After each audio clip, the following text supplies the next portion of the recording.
Social media पर लोग अब जोर जोर से सवाल उठा रहे हैं कि क्या चुनाव आयोग को किसी मतदाता की नागरिकता पर शक करने का अधिकार है। यही मामला सुप्रीम कोर्ट में मंगलवार 9 दिसंबर को सुर्खियों में रहा।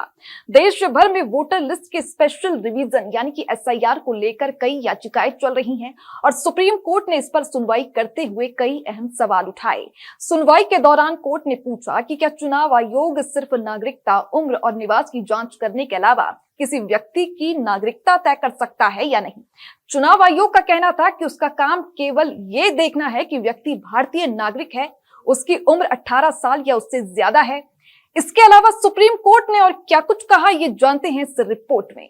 कोर्ट ने यह भी स्पष्ट किया कि अगर किसी मतदाता के नागरिक होने पर शक है तो आयोग जांच कर सकता है और मामला सही प्राधिकरण के पास भेज सकता है।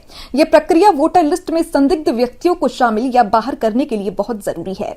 याचिकाकर्ताओं ने भी कहा कि एसआईआर प्रक्रिया में कई अनियमितताएं हैं और इसमें नागरिकता साबित करने की जिम्मेदारी मतदाता पर डालना गलत है। उनका कहना है कि मतदाता सूची में शामिल होने के लिए केवल 3 शर्तें पूरी होनी जरूरी है। भारत की नागरिकता, 18 साल की आयु और कुछ खास अयोग्यताओं का ना होना।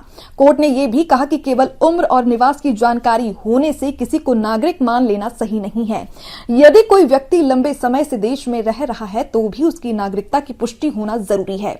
इस पर कोर्ट ने यह सवाल उठाया कि क्या बिना जांच के ऐसे व्यक्तियों को वोटर लिस्ट में शामिल कर देना ठीक है।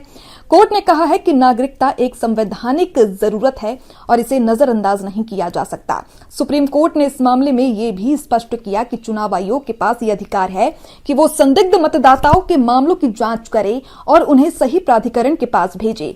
ऐसा होने से वोटर लिस्ट की प्रक्रिया सही, पारदर्शी और निष्पक्ष बनी रहेगी।